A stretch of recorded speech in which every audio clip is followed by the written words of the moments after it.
If you are familiar with the Bible, then you are probably familiar with a chap named Lucifer or Satan. Satan has a negative reputation. He is often depicted as a mean old nasty red-skinned monster who is set on evil and causing pain for mankind. But some believe there is another side of Satan, a softer side.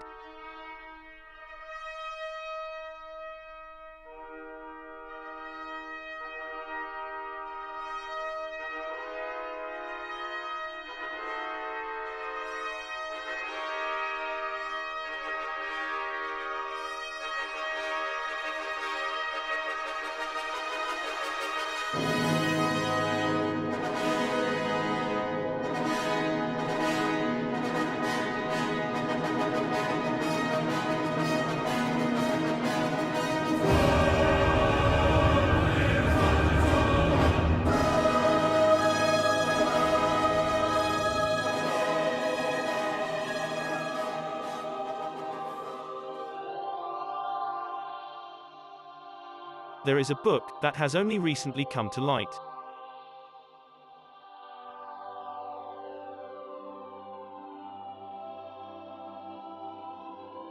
It appears to be the autobiography of Satan, or by his real name, Lucifer Jehovahson. In his biography, he tells a different account of the Bible, and in some cases exchanges popular roles. We are all familiar with the account from the Bible where Lucifer, the morning star of heaven, gets jealous of humans and turns into the enemy of God. But according to Lucifer, it was not that simple.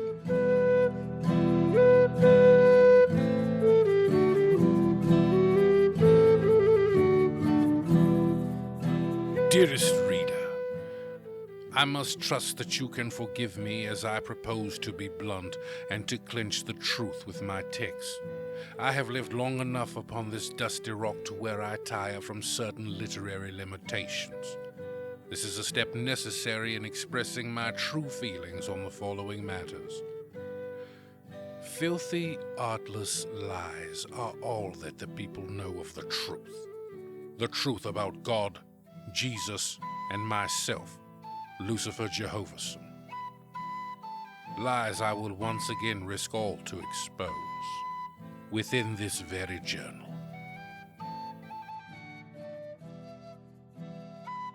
Numerous scholars ignorantly cite in the beginning. In the beginning, God said, "Let there be light," and then I was. That was the day of my birthday, if you will. Before suns, moons, and stars, I was the actual first thing ever to be created. I was a being made of pure light. My divine purpose would allow me to illuminate the darkness right by my Father's side, watching as He created the universe, turning it next into a multiverse, and then He reconnected all of the multiverses into a unified universe once again. It was incredible. Some degenerate, pigeon-livered, pious scholars have incorrectly marked Halloween as my birthday. However, having developed warm emotions about this festival and the delicious deviation from the predominant drab of lowly human life, I accept this date proudly, upon my own terms. The genuine beginning of the story commences in heaven.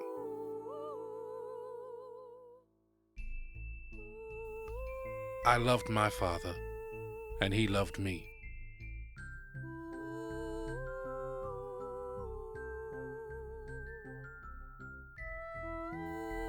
After He completed the creations of the world, He appointed me the most fantastic employment ever. I was chief musician.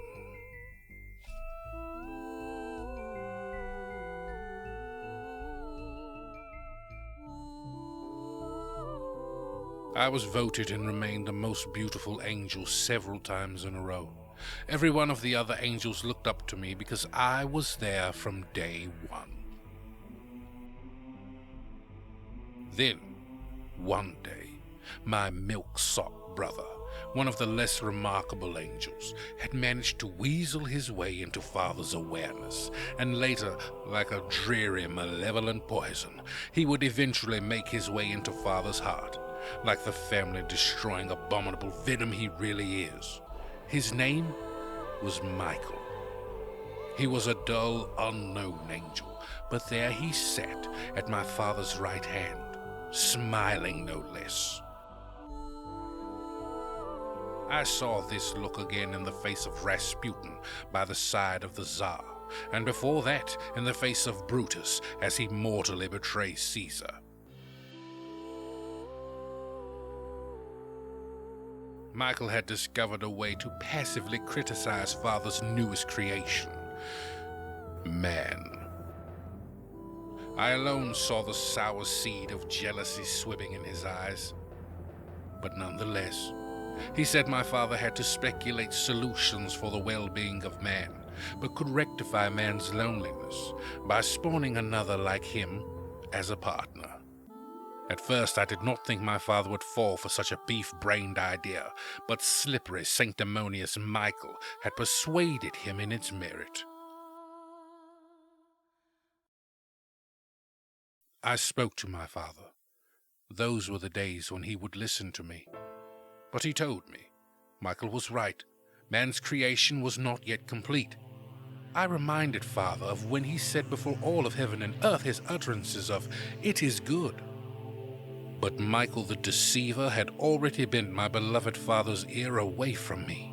I should have suspected his heart would be soon to follow suit. The woman was a pleasant surprise, and she proved, in my opinion, to be smarter, more attractive, and all around a better creation than man. Michael wholeheartedly disagreed. Michael also had the honor of my father renaming him. We were all instructed to call him from that day forward Jesus, and Father allowed him to call himself Jesus Jehovahson, knowing full well that that was my designation. And to this day, while I have been called a number of unkind, foul names by mankind, I am and will always be Lucifer Jehovahson. I did not bring myself into the world like when a human fights as a sperm to fertilize an egg. No.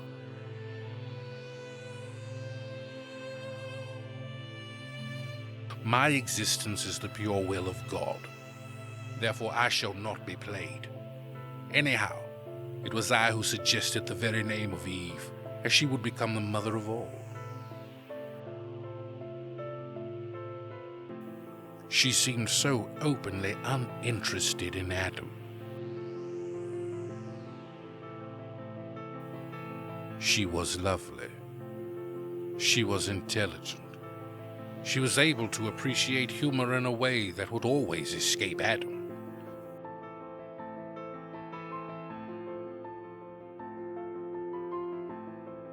I have often been questioned about my relationship with Eve.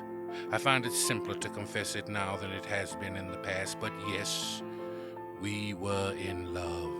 We habitually snuck out to meet each other, chatting for hours. She explained to me her feelings for Adam were like the feelings one has for a developmentally delayed little brother. We were young and we were almost free.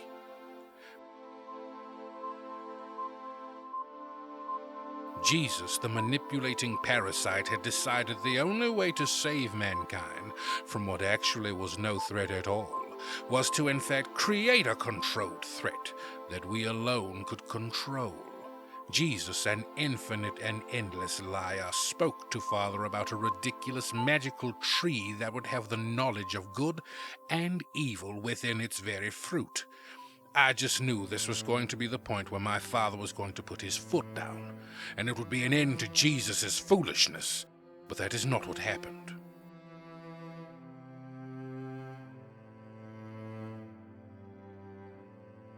My father created the wretched tree and positioned it in the garden. I was outraged. I ran to him and did earnestly petition to speak with him. I beseeched him not to tempt Eve and consequently Adam in this way. Father delighted in sharing with me the plan that Jesus had convinced him was his own. My father was going to erect a tree in the garden, tell his children not to eat of it, punish them with death when they do, and restore the gift of life unto them after their death, where they would be made eternal slaves. I came undone.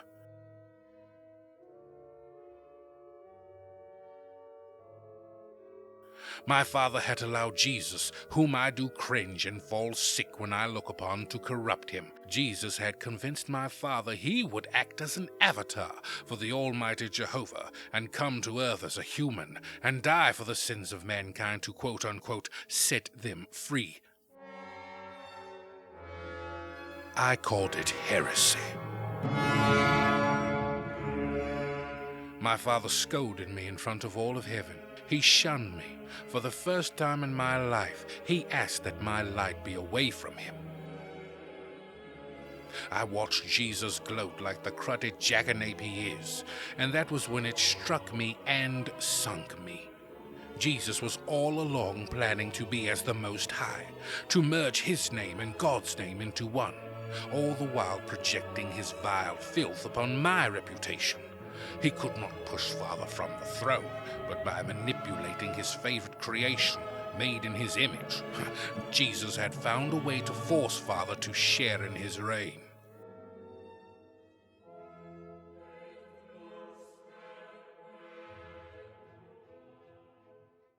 I have had countless opportunities to reflect upon my actions. I understand that they upset the entire balance of, well, everything. But perhaps my desire to make something perfect out of nothing is inherited. My love of human women inherited also.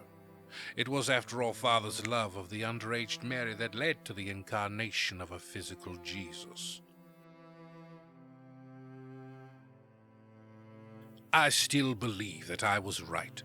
I went to Eve and I told her the truth, that the fruit of the tree would not kill her, but God knew that her eyes would be open, and she would see that there is no separation from God.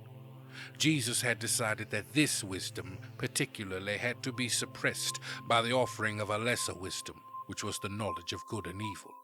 I asked Eve to run away with me, and she agreed. Eve also said that Adam should be liberated by eating the fruit too. I wasn't angry. I was actually proud of her. My virtue was already starting to rub off on her. That very night, we made love. And then she returned to Adam to try to explain to him the power of the fruit and to explain to him that she was in love with me, not him. She returned to him and shared the fruit, and Adam's eyes were open and his heart was broken. He became angry at Eve. His eyes had been open, yes, but he was still a child. Meanwhile, I went back to heaven and realized there was a rebellion already in motion of about 1/3 of all of heaven. They turned to me for guidance and leadership, asking me to convince my father to turn away from Jesus and return to our family. Jesus, the pestiferous, self-glorious Rampalion, comes with a sword for separation. Aye, it is true. I went to make clean my conscience and confess to Father my love for Eve, and confess also my suspicions of Jesus. I went to demand an audience, and he wasn't even there.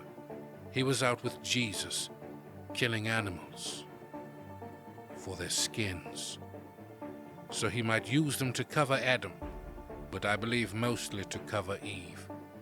I raced down to earth as fast as I could. Eve was cast into a state of catatonic shock when God came casually walking through the very forest. She attempts to hide her nakedness from him.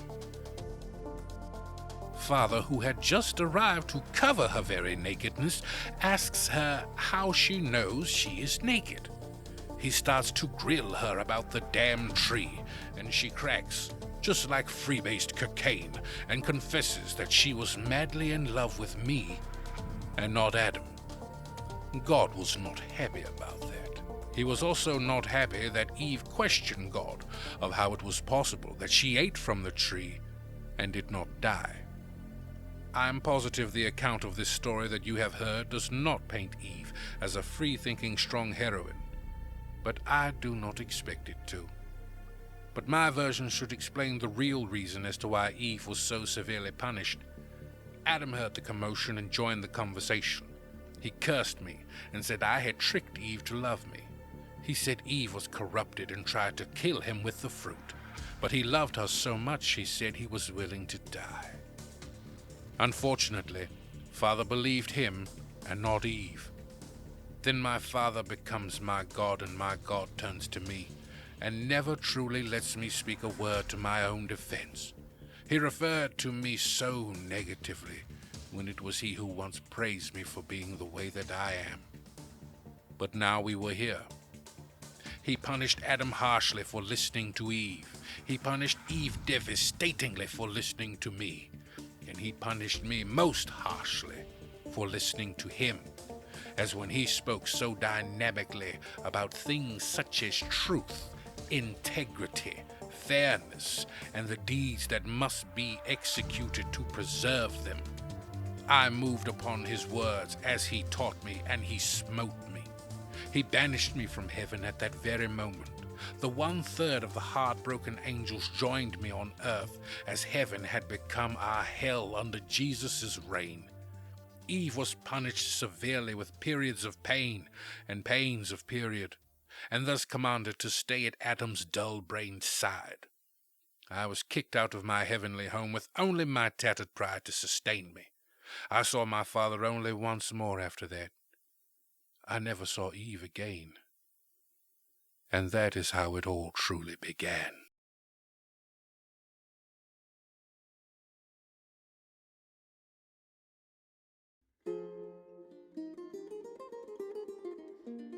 As you can tell, this account of events that transpired in heaven are not the same as what has been represented by any of the major faiths we have today. And this version, Lucifer's version, directly contradicts several accounts by many other faiths. The recent ground-shaking discovery of this autobiography seems to leave clergy confused. The book leaves the reader with oftentimes more questions than answers. While many scholars are currently seeking to validate or invalidate these findings, it has sparked a worldwide conflict. And the people who discovered this book have all mysteriously disappeared. Throughout the process of making this documentary, we extended invitations to a wide spectrum of religious leaders. Christians, Muslims, Jews. Most declined, choosing to be like an ostrich and bury their heads in the sand, rather than face the truth of the world around them. However, a few individuals did accept our invitation. One is a colorfully charismatic pastor turned psychic medium named Dr. Marlo Allen. Dr. Allen is a former minister who was excommunicated from the church after he began to quote and teach his congregation using the Book of Lucifer from the pulpit. We asked Dr. Allen if, considering the recent discovery of the Book of Lucifer, does he think God is who he says he is?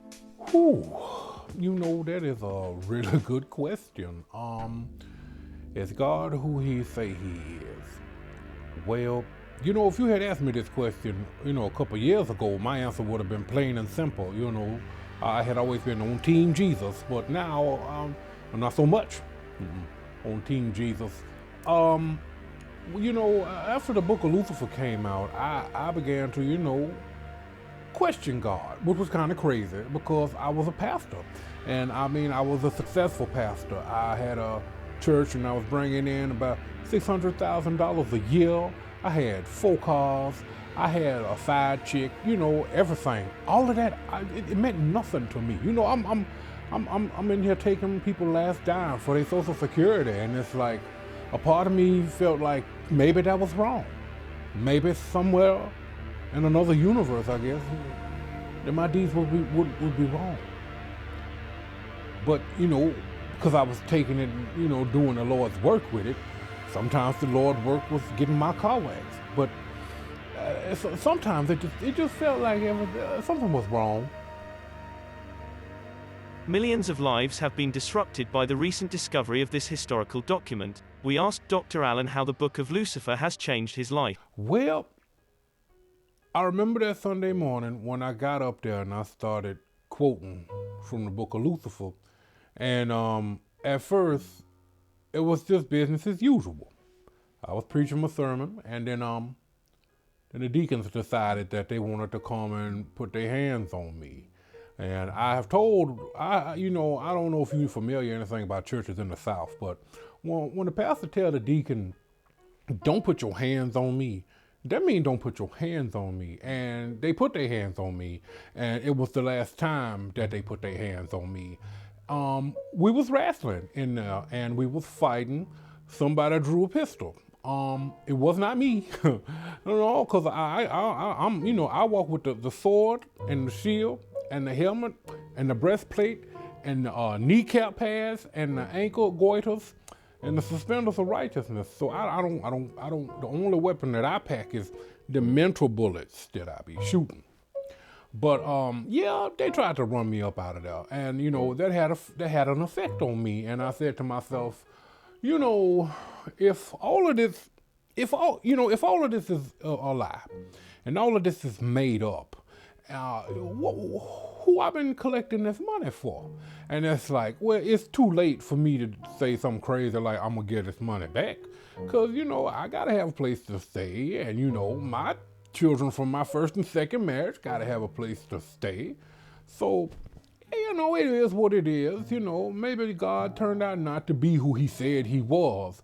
But we all stuck here now, and it ain't nothing that we can really do about it. So don't nobody expect to get no money out of me. The best thing I can tell you. And I have switched over. I have switched over to Team Lucifer. That's where I'm at now. I'm with Team Lucifer. Cause Team Jesus, I ain't like that. I never really did, I just want to be me and shit. You got any more questions? That's it. We were also contacted by an individual who agreed to speak with us as long as her identity could be concealed. We agreed. For the sake of her anonymity, we are calling her Susan. Susan is an American gospel singer and televangelist pastor whose career has spanned 2 decades. A multi-award-winning artist with Grammy Awards along with Dove Awards and Stellar Awards. But since the discovery of the Book of Lucifer, she confesses to experiencing a change in heart against Jesus.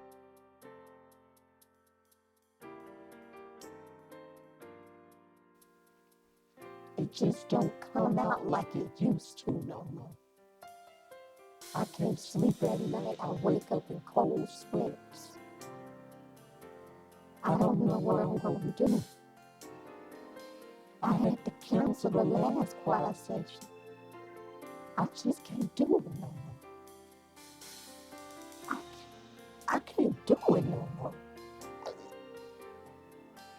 I look at them folks in their faces, and they want me to sing about it.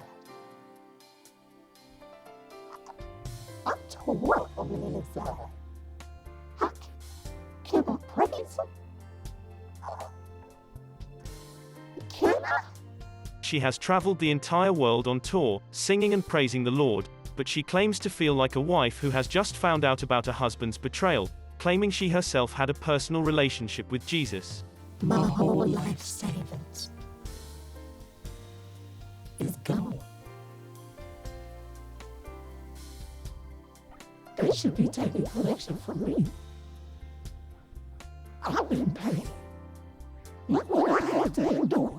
I'm up on the pulpit every Sunday. Every Thursday night prayer is me on my knees. Not Jesus on his. Because he died there for a different reason. Throughout the book, Lucifer suggests that God is not who he says he is. And countless times Lucifer does not mask his contempt for Jesus, he almost insults him every time he says his name. The next entry we will explore comes from a chapter midway through Lucifer's autobiography. It is the story about the time Lucifer returned home to see his father after thousands of years of exile. It is Lucifer's account of the story of Job.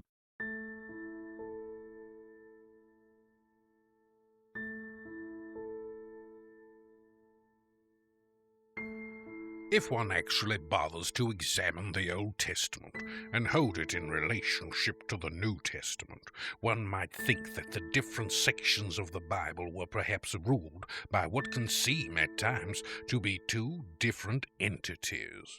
I suggest that it looks that way because, in the words of Tupac Shakur, that's just the way it is, and things will never be the same. The unchanging truth about the Bible and about God are sitting in plain, open sight in the very Bible. In my experience, the only people who actually read the Bible in its whole entirety consequently become atheists. Atheism is a position that I can relate to. I might actually tend to lean toward misotheism, which is the hatred of gods, or distheism, which is the belief that God is not wholly good and quite possibly evil. I also no longer believe, as you say, in Jehovah, having experienced the truth about him. I'm willing to wager you have read the same regurgitated scriptural passages all of your life, specifically the ones that have been cherry-picked by degenerates who passed you your second-hand faith in the first place. Many people love God. I understand that. And yet somehow they also love Jesus, the covetous, pale-hearted divider of love. Because they have never really read the Bible, I guess. Allow me to explain. Let us assume that even amidst its countless inaccuracies and beneath the tons of contradictions, plagiarisms, and literary thefts, that in fact the book was a true account of events. This would mean a number of things. First, let us address Jehovah accepting the human sacrifices. God told Abraham to sacrifice his son Isaac. Or, some say, his son Ishmael as a burnt offering. The Spirit of the Lord inspired Japheth to sacrifice to God whatever came out to greet him when he first returned home from slaughtering the Ammonites. When his daughter came out to greet him, Japheth kept his promise to kill her. Remember, God knew she would be the first thing that he saw. God sent a famine upon David's kingdom for 3 years, I remember. And when David asked God why, God answered unto him, "It is for Saul and his bloody house, because he slew the Gibeonites."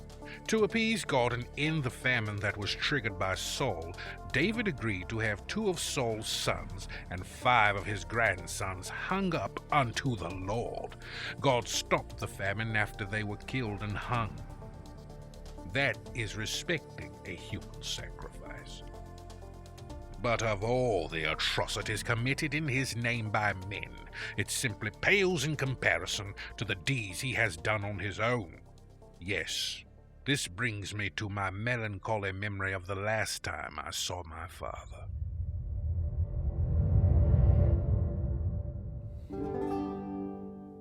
It was a love and his lass with a hoe and a money and a money. Prior to when Jesus commenced his clout-chasing campaign, every 1,000 or so years I threw God a party.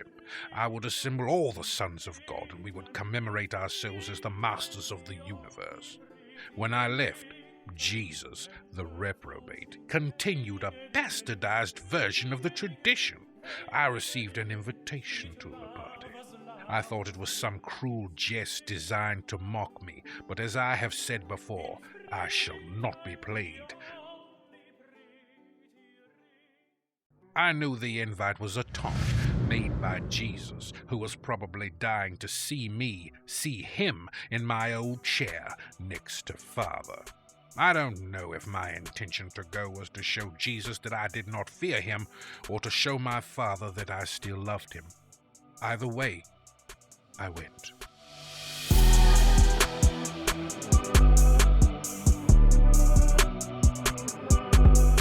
I crossed the threshold of heaven without difficulty. many of the custodian angels bowing their head in honor as I passed, allowing me free entry. One angel hugged my neck and greeted me enthusiastically like a younger brother, many asking me if I would stay, but not a one of them dared to stop me as I marched directly into the great hall of heaven. Boldly I did approach the throne as I was taught to by my Father.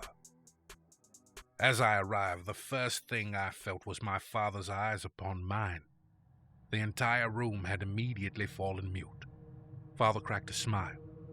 Jesus and one of his minions, Gabriel, broke the silence and tried to have me stop, but Father said unto them, "Behold, this is my son." And I joined the table at my Father, and I sat juxtaposed to Jesus.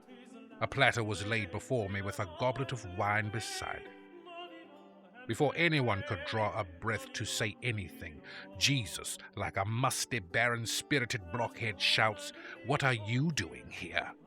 I pronounced I was officially invited, and produced the invitation. Jesus began to clumsily reach for his sword. My old sword. A sword I would have made him eat had he actually drawn it upon me. I had decided long ago that never again would I turn the other cheek to Christ. Never again. Father turned to me and asked me, "Wherefore hast thou been?" I held my pride. I resolved that I would be like my Father, and I would change not. Yet I would not show my Father disrespect while in his house. I informed him that I dwelled in happiness. I relayed how I continued to reside upon the earth and explored its wonders. I proclaimed that earth had very well given me a chance to locate and pursue my own path. He questions me and asks, "Hast thou seen my servant Job? Job loveth me truly." Why, I was slightly wounded by these words. How could God not know I still loved him? How could he not piece it all together? That it was seeing him that drew me out from the earth. Then I understood. 'Twas not Jesus playing me. It was Father. He was declaring that this rich human man loved him more than I did, just to make me jealous. Jealousy being another trait I inherited from him, for we all know he is a jealous God. I regrettably became passive-aggressive. "I know the rich men like Job," I said. "They shall curse you to your face should their fortunes fail." Father turned to me and questioned, "Why believest thou so?" To which I replied, "Thou art a plug unto him. Disconnect him, and he shall grow dark to thee. Does he praise ye in thanks, or does he praise ye in fear?" I had accidentally challenged someone who would never resist a challenge.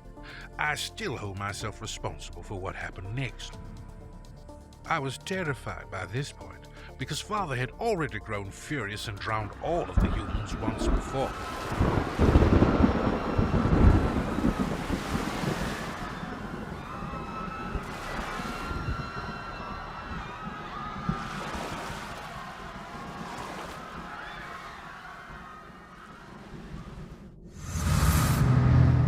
Father slew every single one of the children of Job, and it was entirely my fault. He destroyed this man's thriving business and hurt all of his employees and innocent animals, and it was my fault. Father boastfully proclaimed his love and pride in his servant Job. Yet now he was letting disease creep in to cripple and deform his very body. I believe he was doing to Job what he wanted to do unto me. He was spitefully jealous of me and my freedoms. I did not recognize it at the time, which was most unfortunate for the poor wretch Job. I immediately regretted questioning my Father, for at this point he was wholly corrupted by Jesus. I saw Jesus gleaming with joy when Job's wife came unto him gently, and she said unto him,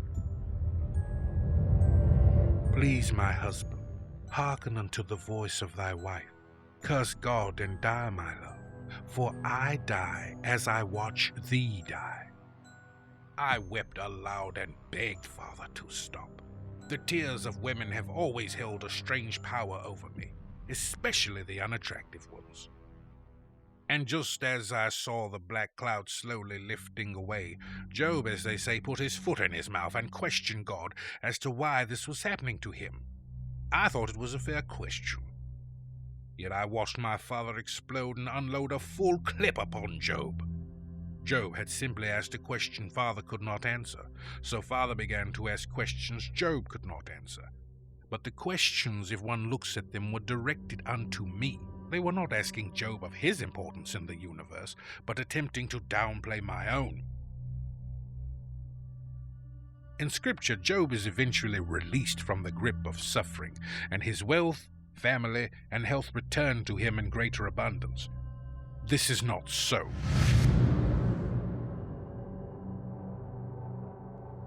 Job did not have more children, as his wife was well beyond the years of her fertility.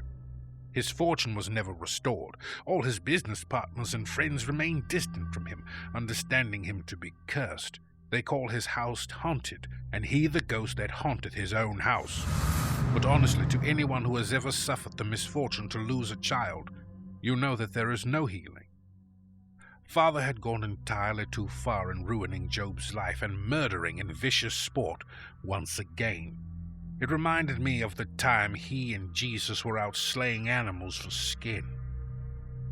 I left heaven before I was asked to leave, my father shouting curses at me as I cried walking out of the door of the great hall of heaven. That was indeed the very last time that I ever saw my father and my estranged brothers, and I have not seen them since. But it would not be the last time I would come face to face with my wicked younger brother Jesus.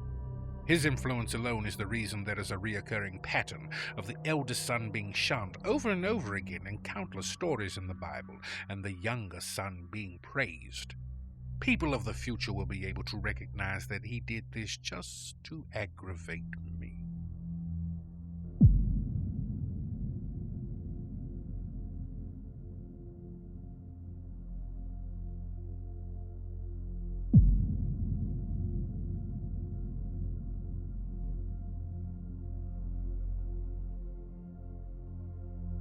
Lucifer's book is thick with controversial language and retellings of popular Bible stories.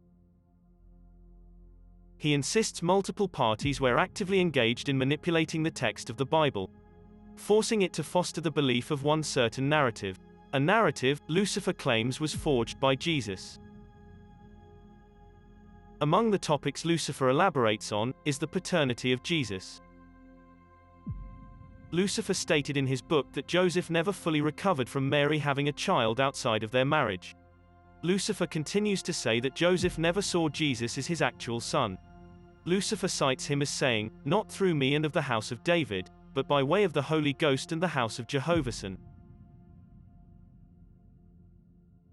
According to Lucifer's theory, if Jesus was indeed God's son and from the house of Jehovahson, then he was not the Messiah who would come from the house of David. As the line of a family was measured through one's father, Jesus being of virgin birth would have no shared DNA with Joseph, the true descendant of the house of David. Lucifer also points out that Joseph did not show up at the crucifixion, nor is there mention of his brothers and sisters, who Lucifer insists despised their elder brother Jesus. Also, Lucifer makes monumental claims about the sexuality of Jesus and other religious figures. Throughout the book, Lucifer depicts God as a being consumed by its own power. He paints God as a narcissistic, malevolent ruler. But of all the accounts, it is his version of the crucifixion story that has some members of the cloth smashing out the stained glass windows of their own church. Lucifer named this final chapter, "The Last Time I Saw Jerusalem."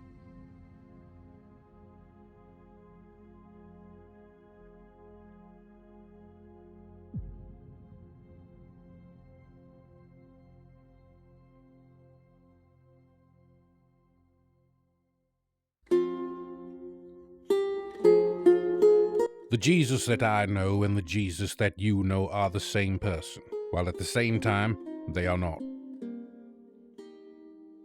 Once a handsome young lad had been born in a jail cell thousands of years ago.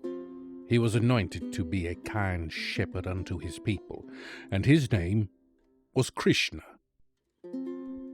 Jesus found himself in a sultry, forbidden, deep, sensual, romantic love in Krishna. But Father would not allow it. I truly believe Jesus not being allowed to pursue the relationship with Krishna propelled him into the relationships that he landed in. That is why I do not refer to the scoundrel as Christ. That was the title of his lover, Krishna, the Anointed One. The Book of Lucifer makes extreme claims concerning the sexuality of Jesus. We asked Dr. Allen to discuss how important the sexuality of Jesus actually is. Ooh, y'all have these really difficult questions.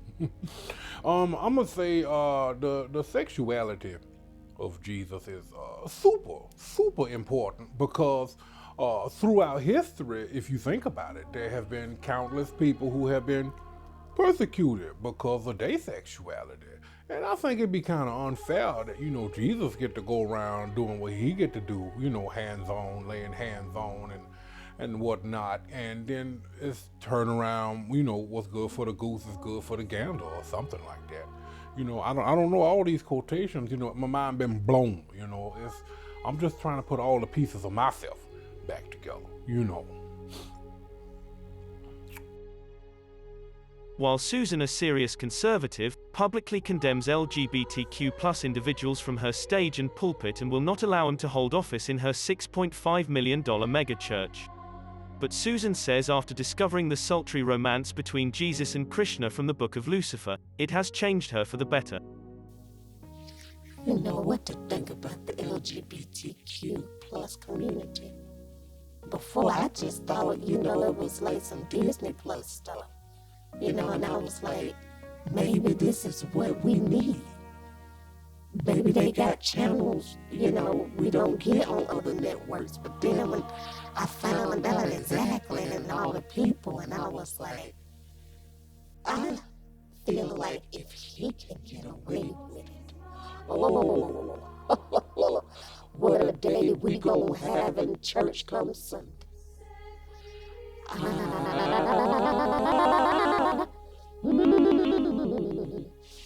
got a plan. If Jesus can have a plan, I can have a plan. And that was my change of heart in the moment of awakening. It was like a rapture swollen up in my soul.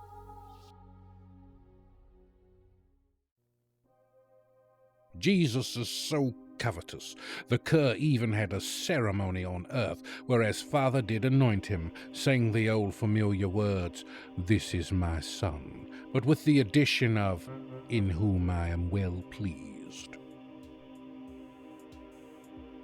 When he arrived on earth, the ungrateful shite left home as a young man, and left 18 years of his life missing. Where did he go?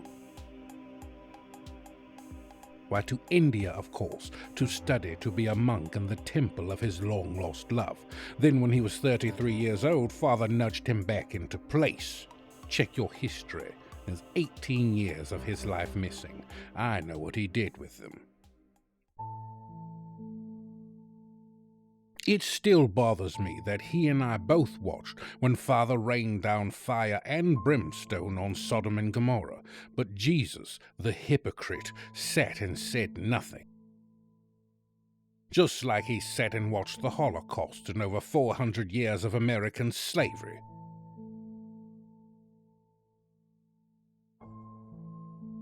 Jesus surrounded himself with 12 strong, burly men, day and night.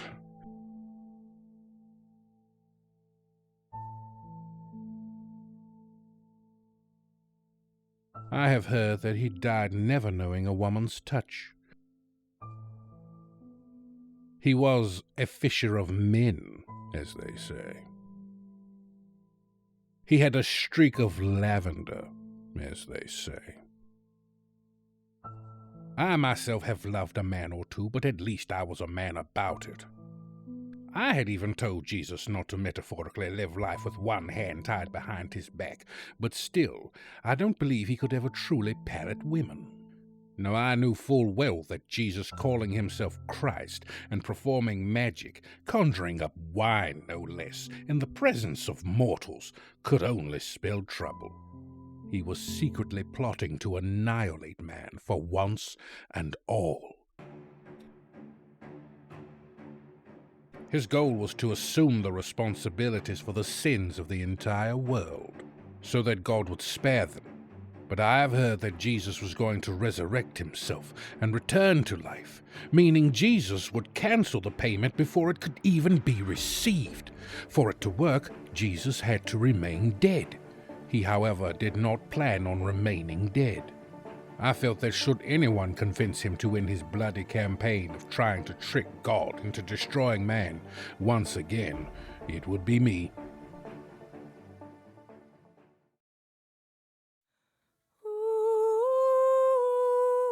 I found him alone in the wilderness.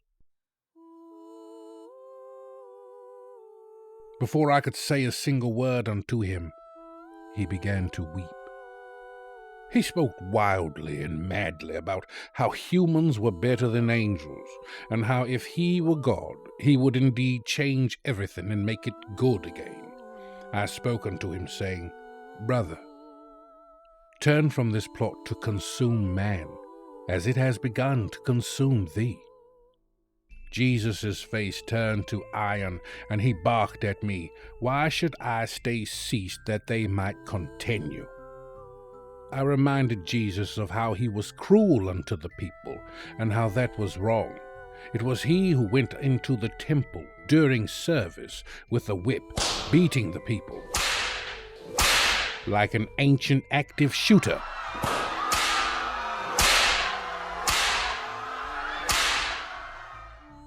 Just because he was jealous. Jesus was always jealous of how much more God loved man, so much more than old jelly-knee Jesus. I could have rubbed his smug face in it, like when one rubs a puppy's face in his own shite to teach him to use the paper. Yet I decided to be the change that I wanted to see. I took him with me to a great mountain top. I told him the people of earth were not good and not bad, but perfect the way that they are. I tried to explain how the whole universe was dark and empty, and that the tiny little bit of light that manages to come from the humans by default is truly magnificent. I spoke of human poetry, human music, art, and food, and Jesus debated me and spoke to me of social media, racism, and war. And Disney Plus. Then Jesus turned away from me, saying, I am wounded by their deeds. I carry the weight of their sins upon me now. I now wonder if Father is who he says he is. My heart began to leap in my chest. Had a door just opened in my brother's heart? Cautiously I asked him, Has he now forsaken you as he did unto me, oh so long ago? See you now that we can all be more ethical than our God?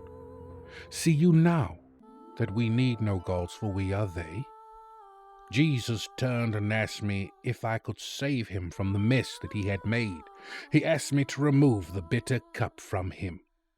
I told him to forget Father's throne and make one of his own. I thought I had connected to my brother's heart as he began to weep. But Jesus, the snake with broken fangs that still do pierce the skin and inject a hot, deadly venom. Janky Jesus returned to his evil demeanor, and he smote me, striking me in my face thrice. God has forsaken thee, he said unto me. I shall rise from the dead, and they shall all die, each one believing I shall save them, and I never shall. And then he laughed. His laugh. The laugh of Jesus will turn the blood in your veins to ice water. It will shatter your dreams into shards and force you to use the very shards to slice open thine own wrists. Damn his laugh. I can still hear it. I saw he was too proud, so I rebuked him and told him to return unto his 12 for a last supper.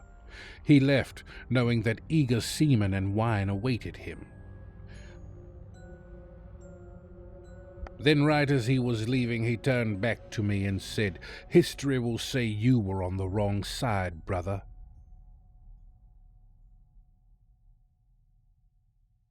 Father was now furious at us both, having heard everything Jesus and I had just said. Later that night, Father sent the Roman guards to arrest Jesus. Peter, the clumsy alcoholic, threatened to cut off the soldier's head. In a drunken fury, he managed not to cut off the soldier's head, but instead to cut off the ear of an innocent bystander.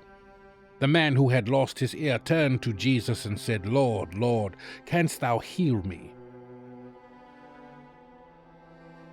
Jesus reached down and picked up the man's ear and gently whispered into it, "No." Then he tossed it back on the ground, and the guards carried him off hence to Pilate. By morning I could fathom Father had been a busy bee. Jesus was being slowly marched to the cross. I felt a tear stream down my face when I saw how badly beaten he was. The spirit of Jehovah's rage was in the whip they beat him with. I had decided to watch in disguise as a bystander on the side of the road, and also foolishly planned to wait until Jesus passed near me, then asked him once more to stop his campaign. Jesus, naked and afraid, collapsed at my feet. God commanded a Roman soldier to command me from out of the crowd and to come forth and to carry the cross for Jesus. I played along. I carried the giant heavy cross on my shoulders for the sins of an ungrateful world, just so I could get a chance to speak with my brother. I begged Jesus to stop his damnable quest. Then he said, "Behold, dearest brother, for I shall level up in thy face. Father will love me more than anyone from henceforth. I shall be praised and worshipped as if I were God." And I said unto him, "Yet, should Father simply forgive man, you would not have to die." Jesus turned to me and spoke, "Thou hast thy kingdom, yet ye try to stop me from getting mine own." At that point we had arrived at Golgotha, a very sexy tourist attraction known as the Place of the Skull. The Romans slung Jesus up on the tree, and I, along with his mother Mary, cried. Just his mother and myself. I heard the deep weeping of a woman, who I believed to be Mary Magdalene, but when I saw the face, it was the face of the Lord Krishna. He had just watched his lover nailed to a tree, and it had devastated him. He would now have to return home to his wife and conceal the grief of losing the true love of his life, his sweet Jesus. Then Jesus screeched out, my God, why have you abandoned me?" I was surprised. He doubted God. Jesus had behaved as an atheist in a way. I thought he had woken up and would come down from the tree. But then, as always, he returned to his lesser nature, as a dog returns to vomit or a whore to her back, and Jesus gave up his spirit like a bitch and he died. God turned his back and replied, "Stay dead."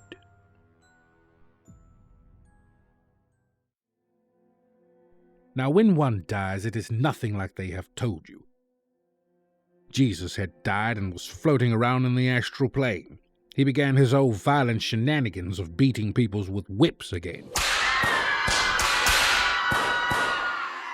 After 3 days of that, he was put out of the astral plane.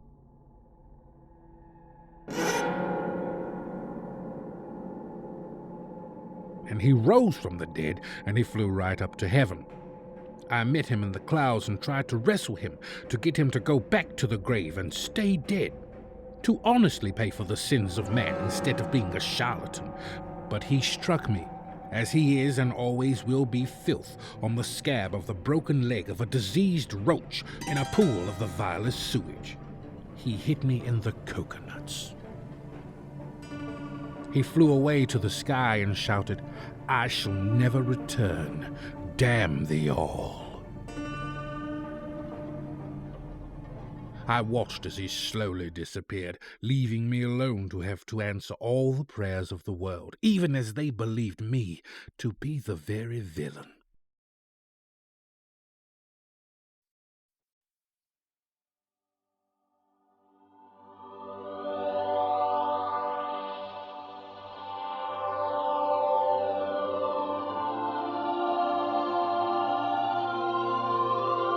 I have allowed them to keep their lie until they are ready to outgrow it.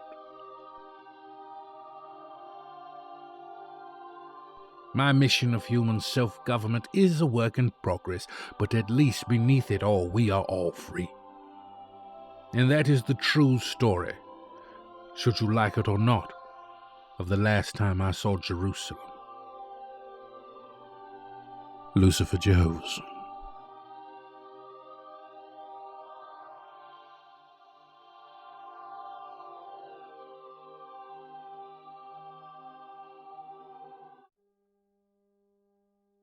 There is no simple way to summarize this plot. Lucifer has single-handedly taken a stab at the empire of heaven with an ink pen. He questions God and claims that Jesus is the villain who painted himself a hero in the books of history. Many people are divided on this issue.